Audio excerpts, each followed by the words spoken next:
जय गुरुदेव, जय हो बाबा नीप करौली महाराज की जय। साथियों नमस्कार, स्वागत है आप सभी का आपके अपने YouTube चैनल पर।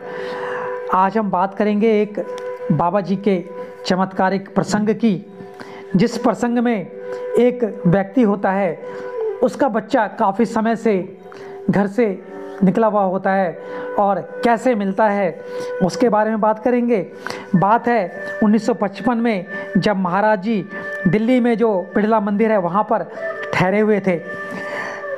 उनके साथ में फिरोजाबाद के एक सराफा व्यवसायी श्री राधे श्याम जी उनकी सेवा में लगे हुए थे। वे दिन भर दरवाजे पर खड़े होकर दर्शनार्थियों को महाराज जी के पास भेजते रहते थे। हुआ क्या, एक दर्शनार्थी जिसका साधुओं और मंदिरों में विश्वास नहीं था, कुछ दूरी पर अकेला ही बैठा था। रात का समय हो गया था। राधे श्याम जी ने देखा वह व्यक्ति बैठा हुआ है काफ़ी देर से। वह उसके पास गए और पूछा, आप किसकी प्रतीक्षा कर रहे हो? वह व्यक्ति बोला, बिड़ला जी ने उसे बाबा जी से मिलने के लिए कहा है। मैं उनसे बाबा जी से अकेले में मिलना चाहता हूँ। ऐसा कहने पर राधे श्याम जी ने उस व्यक्ति को दूसरे दिन आने के लिए कहा, लेकिन वह व्यक्ति जाने को तैयार नहीं था। उसने बोला, नहीं, मैं कल नहीं आऊँगा, मुझे यहीं रहने दो, या फिर मुझे आज बाबा जी से मिलवा दो। अब राधे श्याम जी ने सोचा क्या किया जाए। वह बाबा जी के पास गए, महाराज जी के पास गए, महाराज जी से चर्चा की तो महाराज जी बोले, राधे श्याम जी, उस व्यक्ति को अपने कमरे में आज सुला लो, प्रातः सुबह बात करेंगे। अब रात को वह व्यक्ति राधे श्याम जी के कमरे में ठहरता है।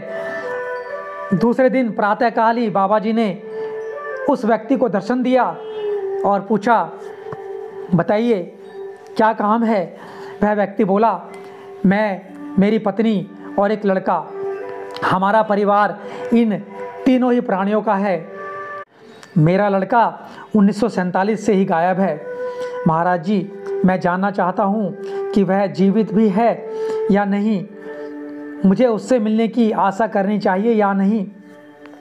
महाराज जी ने उस व्यक्ति की ओर देखा और महाराज जी ने उसे इस आश्वासन के साथ विदा किया, जा, तेरा बेटा 6 महीने में मिल जाएगा। वह व्यक्ति इतना सुनकर चला तो गया, पर जैसे ही समय व्यतीत होता गया, लगभग 4 महीने के बाद उस व्यक्ति का श्री राधे श्याम जी के पास, जो कि फिरोजाबाद में रहते थे, उनके निवास स्थान पर एक निराशाजनक पत्र आता है। उस पत्र में उन्होंने राधे श्याम जी को यह सूचित किया होता है कि अभी तक मेरा बेटा नहीं आया है। तो राधे श्याम जी उसको वापस पत्र लिखते हैं, जिस पत्र में वह सूचित करते हैं कि बाबा जी इस समय पर पहाड़ गए हुए हैं और उनके पत्रों का जो जवाब है दिया जाएगा उनके आने के बाद ही दिया जा सकता है। साथ ही वह यह भी उनको इस पत्र द्वारा सूचित करते हैं कि अभी समय होने में 2 महीने बाकी हैं, इसलिए व्यर्थ में पत्र भेजने का कष्ट ना करें। तो साथियों, इस संदर्भ में, इस प्रसंग में यह कहा गया कि उस व्यक्ति द्वारा 4 महीने में पत्र भेज दिया जाता है। तो राधे श्याम जी कहते हैं कि भी 2 महीने और बाकी हैं। और होता क्या है, अब यहाँ से 6 महीने की अवधि का समय पूरा होने ही वाला होता है कि राधे श्याम जी के पास एक सूचना और मिलती है। उस व्यक्ति के द्वारा, उस व्यक्ति का पत्र होता है, वह लिखता है कि मेरा लड़का मिल गया है और वह चंडीगढ़ में अध्यापक है। उस व्यक्ति ने राधे श्याम जी से उस पत्र में यह भी पूछा कि वह बाबा जी का पता हमें बता दें, ताकि हम बाबा जी का आभार व्यक्त कर सकें। तो इस तरह से बाबा जी महाराज अपने भक्तों को, उनके परिवार को और उनके जो सानिध्य में आ जाते हैं, उन लोगों को हर संभव जो भी हो पाता था वह उनके लिए करते थे। और किस तरह से उनका बाबा जी के कहे अनुसार वह लड़का उस व्यक्ति को वापस मिल जाता है।